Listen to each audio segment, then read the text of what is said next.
Bueno, buenas noches, buenos días, sea el momento que estén escuchando esto. La clase de hoy va a ser un poquito larga, la idea es que la hagamos lo más corta posible, es un tema bastante pesadito, ¿sí?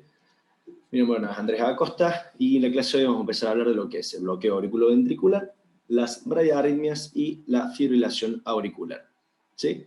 Primero vamos a empezar hablando de lo que es el bloqueo auriculoventricular, ¿sí? Antes que nada, quería avisarles que, bueno, esta clase, al ser temas que son tan tediosos, tan molestos, el enfoque que le he dado es un enfoque referido a lo que es la guardia, un manejo práctico de estas tres cuestiones que he mencionado previamente, ¿sí?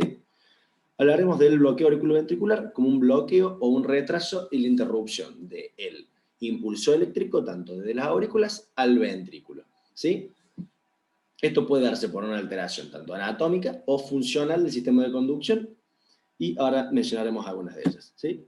Las clasificaremos tanto en primer grado, segundo grado o tercer grado, ¿sí? Según el nivel de bloqueo que tengamos, y el MOVITS 1 y tipo 2 dentro de la de segundo grado, donde sabemos que MOVITS tipo 2 tendremos un bloqueo que se va a hacer más regular, ¿sí?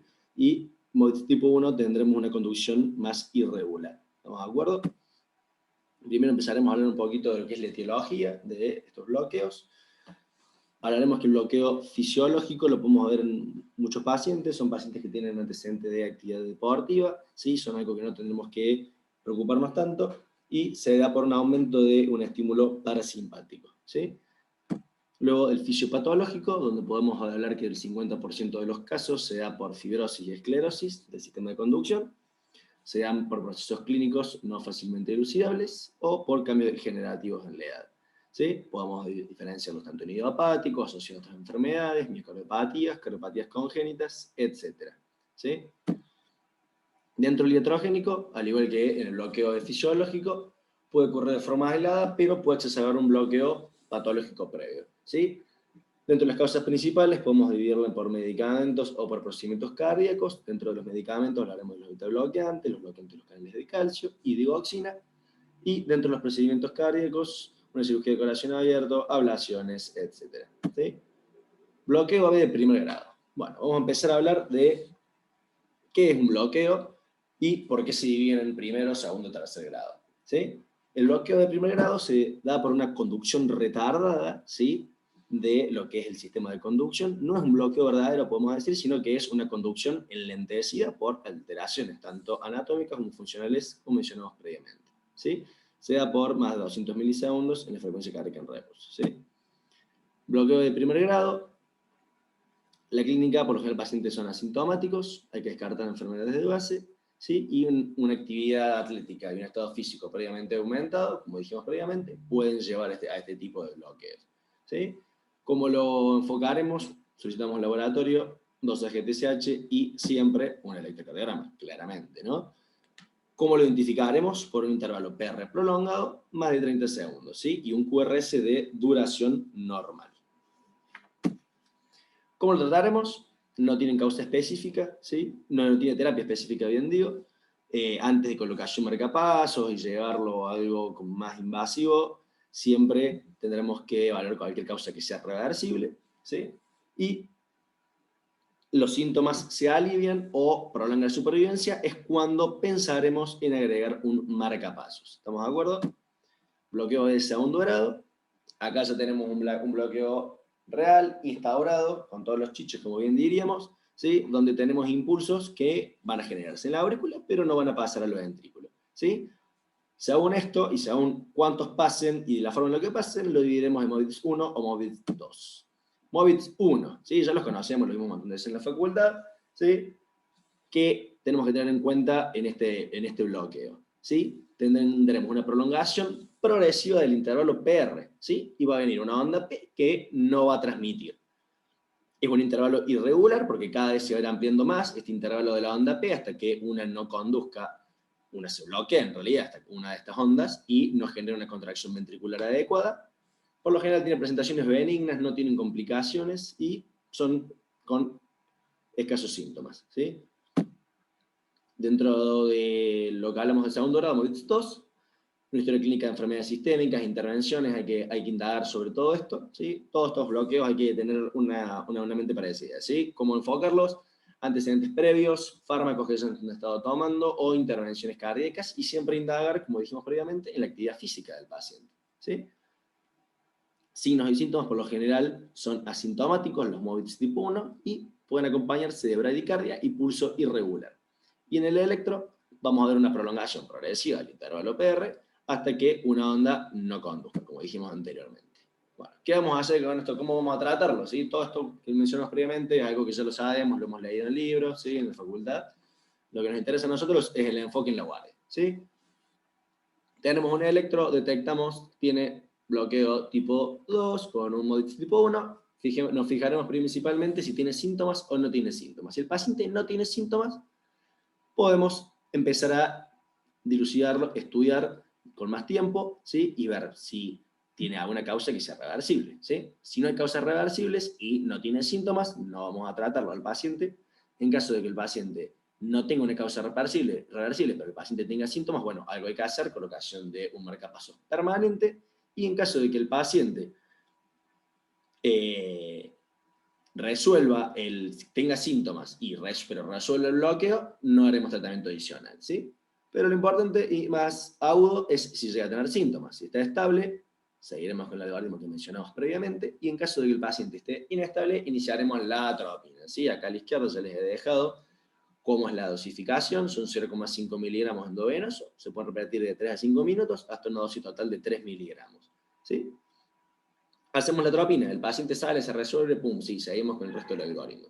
En caso de que el paciente continúe inestable, hay que empezar a usar otro tipo de drogas y otro tipo de tratamiento. Para eso hay que ver si el paciente hay que ver la tensión, ¿sí? Si tiene una tensión baja, si tiene antecedentes de insuficiencia cardíaca, o si no tiene ninguna de todas estas. En caso de que tenga una tensión disminuida, preferiremos la utilización de dopamina. En caso de que el paciente tenga antecedentes de insuficiencia cardíaca, dobutamina.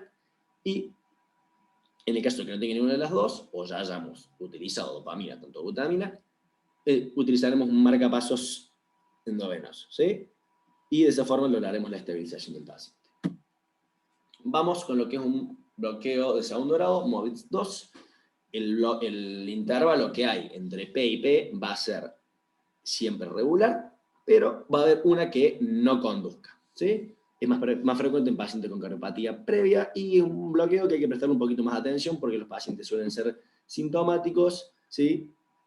Como acá tenemos el infarto de miocardio, y puede ser también por medicamentos como vimos previamente, ¿sí? La historia clínica que habrá que indagar a nuestros pacientes es según la frecuencia cardíaca que quede el paciente con este bloqueo. ¿Sí? Acuérdense que este bloqueo va a disminuir la frecuencia cardíaca, ¿sí?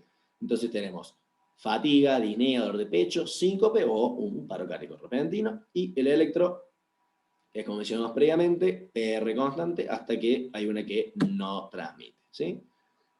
Rápido, para poder diferenciarlo, una respuesta rápida en la guardia, ¿sí? MOVIDS tipo 1, MOVIDS tipo 2. MOVIDS tipo 1, hacemos atropina y va a mejorar la conducción de las ondas P al ventrículo, ¿sí? Mientras que el MOVIDS tipo 2 no va a mejorar con la infusión de atropina, pero sí con el masaje del seno carótido, ¿sí? ¿Por qué? Porque la anomalía en estos casos está por debajo del nódulo AB. En caso del masaje en un MOVIDS tipo 1, me empeora la conducción porque por lo general la afección se encuentra a nivel del nódulo AB, ¿sí? Nuevamente, algoritmo es la forma más fácil y la forma más fácil que tenemos para responder ante cualquier emergencia en la guardia. En la guardia, fíjense que es todo protocolo para que nos ayuda a poder actuar de forma rápida y segura, ¿sí? Paciente está estable y estabilizado en caso de que ya esté inestable, marcapasos transcutáneo, y evaluar causas reversibles, ¿sí? Si no tiene causas reversibles, marcapaso permanente, y en caso de que tenga causas reversibles, tratamos la causa, ¿sí? Y en un paciente que esté inestable, nuevamente, empezamos con nuestra amiga la atropina, ¿sí? Si el paciente se estabiliza, seguimos con el algoritmo. Si continúa inestable, iniciaremos nuevamente el marcapaso transcutáneo, ¿sí? Si el paciente se estabiliza, continuamos con el algoritmo. Si el paciente continúa inestable, lo que dijimos previamente. Tensión baja, dopamina. Paciente con antecedentes de insuficiencia cardíaca, dobutamina de elección. Y en caso de ninguna de las dos, un marcapaso endovenoso, ¿sí? Bloqueo de tercer grado. Acá ya tenemos una condición peor porque los impulsos no llegan, que se generan en la aurícula, no están llegando al ventrículo, ¿sí? La presentación va a ser variable porque va a depender del ritmo de escape, depende de quién controle la contractilidad del ventrículo, ¿sí? Porque puede quedar a cargo del nódulo B o puede quedar a cargo de un escape que ya sea de las de Purkinje, ¿sí? Nuevamente, hay que ver enfermedades sistémicas, fármacos o intervenciones quirúrgicas, síntomas y signos son más parecidos a lo que es Moebius 2, tipo Moebius 2, bien digo, son pacientes que nos van a llegar a la guardia, por lo general bastante descompensados, ¿sí? Acá tenemos cómo va a ser el electro, ¿sí? Tenemos actividad auricular por un lado y ventricular por el otro, ¿sí? Y en casi todos los casos, la frecuencia auricular será más rápida que la frecuencia de escape ventricular, ¿sí? Porque tenemos las P que van a ser más rápidas y el ventrículo que va a estar latiendo por su forma, por su lado, pero conducido por un sistema de conducción que es más lento. Ya nos acordamos, el nódulo E tiene tanta frecuencia y el nódulo Purkinje tiene su frecuencia, ¿sí? Entonces vamos a tener esta disociación. Tratamiento, nuevamente, algoritmo, paciente estable, poner los pads del transcutáneo y evaluar por causas reversibles. Si no hay causas reversibles, marcapaso permanente, y en caso de que haya causas reversibles, tratamos las causas, obviamente. Paciente está inestable, atropina, paciente continúa inestable, marcapasos, si el paciente continúa inestable, y lo que sabemos siempre, una tensión baja de dopamina, un paciente con antecedente de insuficiencia cardíaca, dobutamina, y si no, marcapasos endovenos, ¿sí? Bradiarritmias, el segundo tema que vamos a tratar el día de hoy, que son las bradiarritmias, ¿sí? La bradiarritmia es un ritmo en el que la frecuencia de los impulsos es inferior a 60 latidos por minuto. Nosotros tenemos pacientes con una frecuencia menor de 60 latidos, bradiarritmia. Entramos en este algoritmo, ¿sí? Ocurre en pacientes sanos como una respuesta adaptativa, ¿sí? Y sabemos que esto por lo general lo vamos a ver en pacientes que tienen, nuevamente, antecedente de ser grandes deportistas, que existe esta bradiarritmia como una respuesta fisiológica a su gran entrenamiento, ¿sí? Causas, muchas, intrínsecas y extrínsecas, podemos dividirlas. Entre las extrínsecas tenemos drogas, ¿sí? Todos los agentes antiarrítmicos de todas las clases que se nos ocurran, agentes antihipertensivos, ¿sí? Hiponatremia, hipercalemia, hipoxia, y dentro de las intrínsecas, una isquemia crónica, trauma, enfermedades de colágeno, bla, bla, bla, las pueden leer una por una en su casa tranquilamente. ¿Cómo se va a presentar un paciente que tenga bradicardia? ¿Sí? Si el paciente, como dijimos previamente, es un paciente que es deportista y tiene una bradicardia, muy probablemente no tenga ningún tipo de síntomas. Ahora sí, un paciente que tiene antecedente de insuficiencia cardíaca, ya tiene otro tipo de enfermedades y se le asocia una bradicardia, un paciente, por ejemplo, con insuficiencia cardíaca, vamos a ver que va a empezar con síntomas. Tenemos aturdimiento, presíncope o síncope, ¿sí? Operamiento de una angina previa, ¿sí? En el electro, ¿qué vamos a ver? Mantenemos una relación 1-1 entre ondas P y complejos QRS. Acuérdense que en las anteriores que vimos, en los bloqueos, esta relación se perdía. Vimos que las aurículas y los ventrículos latían por lados distintos porque estaba bloqueado el nódulo B, que es el nódulo que va a estar ahí permitiendo que pase la corriente, ¿sí? Nuevamente, adivinen, algoritmo, ¿sí? Si un paciente tiene síntomas, si los síntomas no tiene o no son claros, no necesita tratamiento inmediato, ¿sí? En la guardia lo mandamos a ambulatoria o lo mandamos a cardio, ¿sí? Paciente con síntomas y está estable hemodinámicamente o no está estable hemodinámicamente. En caso de que no lo esté, atropina nuevamente, ¿sí? Esto es indicación siempre de la bradicardia, atropina, ¿sí? En caso de que los síntomas mejoren o no, en caso de que no, marcapasos, en caso de que sí mejoren, lo dejamos monitorizado, ¿sí? Y empezamos a estudiar si tiene chances de un infarto de miocardio, ¿sí? Si tiene chances, se tratará, y en caso de que no, habrá que ver cuáles son las otras causas, ¿sí? Elevación del TSH, una infección, sí, que puede estar explicando su bradicardia, ¿sí? Se tratará cada una de esas causas, y si hay alguna medicación, ¿sí? Que puede estar generando la bradicardia, habrá que ver si es un paciente que se la podamos sacar, ¿sí? Si es un paciente que se la podemos sacar y no tiene síntomas o su enfermedad de base se lo permite, la retiraremos, y en caso de que sea necesario continuar con esta medicación, se avanzará a la colocación de un marcapasos permanente, ¿sí? Finalmente, el último tema, fibrilación auricular, ¿sí? ¿Qué vamos a decir de lo que es una fibrilación auricular? Se caracteriza por oscilaciones de baja amplitud en la línea de base, ¿sí? Que son las ondas de fibrilación, las ondas F. En esto pasa algo muy parecido a lo que pasaba en los bloqueos. Tenemos unas aurículas y unos ventrículos que están latiendo por su lado. En este caso es porque tenemos una sobreestimulación en muchos casos, o haces anómalos que generan que la aurícula no se contraiga de forma correctamente, entonces vamos a tener un ritmo en las aurículas que no va a ser el mismo en los ventrículos. ¿Sí? Acá podemos verlo, lo que puse acá en la primera oración, representa el 33% de las arritmias tratadas en guardia, una de las arritmias más frecuentes, la fibrilación auricular, aumenta el riesgo de ACV y se asocia el desarrollo de insuficiencia cardíaca. Enfermedades como la hipertensión, la insuficiencia cardíaca o valvulopatías, o el aumento del tamaño de la aurícula izquierda, estarían explicando el origen de las etiologías de fibrilación auricular. Podemos clasificarlas, ¿sí?, en paroxísticas, persistentes de larga evolución, permanentes u otras. ¿Sí? Lo importante es saber los términos de cada una. Paroxística termina espontáneamente entre los 7 días, persistente tiene más de 7 días de duración, y la de larga evolución dura más de un año. ¿Sí? Causas nuevamente, microrreentradas por ACEs anómalos, un tono simpático vagal aumentado o disminuido, el alcohol, ¿sí?, antecedente de pericarditis, cirugías o infarto, inflamación o fibrosis que generan alteraciones en la conducción, o la distensión en la aurícula izquierda, muy bien conocida ya como causa. ¿Sí? Clínica.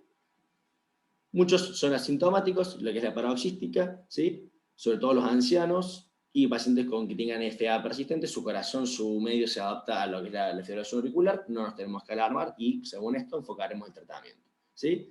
Pacientes asintomáticos son los que por lo general debutan, ¿sí?, con una ACV o insuficiencia cardíaca derecha. ¿Qué clínica podemos ver en caso de un paciente presente clínica? Palpitaciones, cansancio, disnea, intolerancia al esfuerzo. De hecho, muchos pacientes, esto es lo que empiezan refiriendo cuando acuden a la guardia.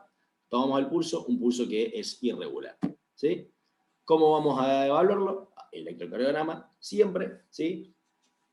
Veremos que o existe la falta de las ondas P previamente al complejo QRS, o veremos las ondas F, que son las ondas más de los más flatas. ¿Sí?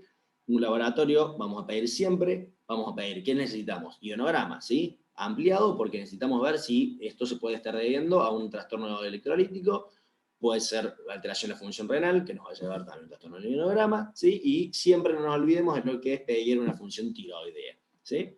Y en caso de que podamos hacer un ecocardiograma, nos ayudaría muchísimo para lo que es el tratamiento, ¿sí? ¿Por qué nos va a ayudar con esto? Porque nos va a ayudar a saber si tenemos coágulos alojados en la aurícula, ¿sí? ¿Cómo vamos a hacer el tratamiento de esto, ¿sí?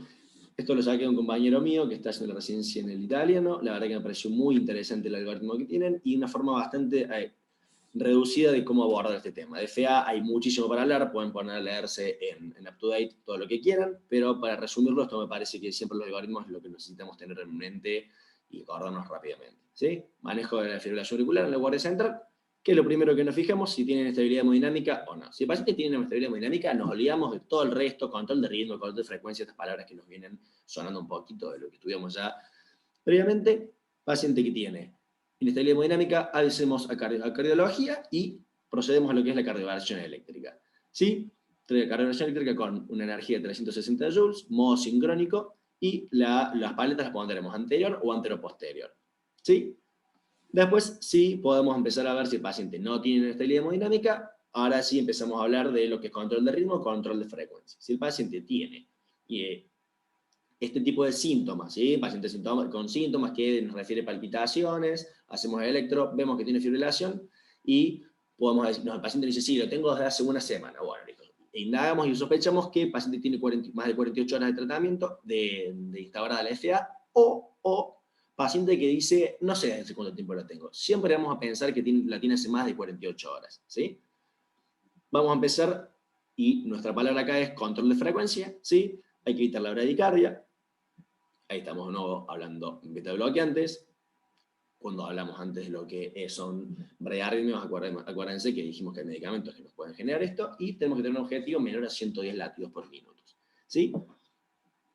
En caso de que el paciente tenga signos de insuficiencia cardíaca o una fracción de selección de menos del 40%, bajaremos un poquito las dosis de beta bloqueantes, o en caso de que un paciente no tenga signos de insuficiencia cardíaca o una FEV mayor del 40%, lo que utilizaremos en primera elección serán beta bloqueantes, segunda elección diltiazem y tercera elección verapamilo, ¿sí?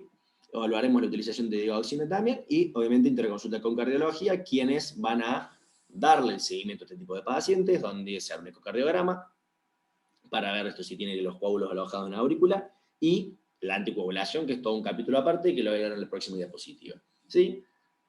Paciente que tiene menos de 48 horas de instaurada la fibrilación, damos aviso de cardiología también, y haremos control de ritmo con cardioversión farmacológica. ¿Sí? Para esto tenemos dos tipos de fármacos, la amiodarona o la propafenona. Esto dependiendo si el paciente tiene cardiopatía previa o no. ¿Sí? Obviamente se va con un turnito con cardiología siempre. Ahí abajo tienen lo que son las dosis de medicación, de beta bloqueantes, ¿sí? De verapamil y de diltiazem. ¿Cómo vamos a evitar las complicaciones tromboembólicas en estos pacientes? Según elijamos control de frecuencia o control de ritmo, ¿sí? Control de frecuencia, siempre Chad Bask, ya lo conocen, lo googlean, cuáles son los valores para tener en cuenta. La anticoagulación que vamos a establecer al alta, ¿sí? Valorando el Haslet, que es el riesgo de sangrado que vamos a tener, ¿sí? Cardioversión de emergencia, y en un paciente que ingresa con inestabilidad hemodinámica, hacemos bolo de 5.000 unidades de heparina, no importa si la FA tiene menos de 24 horas, más de 48 horas, no nos importa. Un paciente que si no lo revertimos, riesgo inminente de muerte, ¿sí? Bolito de heparina, cardioversión eléctrica de emergencia. Si vamos a establecer una estrategia de control de ritmo, tenemos que tener en cuenta si la FA tiene menos de 24 horas de instaurada, cardioversión eléctrica, si anticoagulación al alta, paciente que tiene una FA que está entre 24 y 48 horas, cardiovalencia eléctrica, y lo mandamos al paciente con anticoagulación por 4 semanas, evaluando Chad-Bask, y paciente que tiene el episodio de más de 48 horas, anticoagulación por 3 semanas, cardioversión eléctrica, constatando de que no haya trombos en la aurícula, y después 4 semanitas más se va a ir anticoagulado el paciente. ¿Sí? Eso es todo, muchachos, como dijo el conejo de la Warner. Espero que les haya servido la clase. Si quieren alguno de los algoritmos, alguna duda, lo que sea, acá tiene la bibliografía también. Muchísimas gracias por todo, espero que no los haya aburrido demasiado.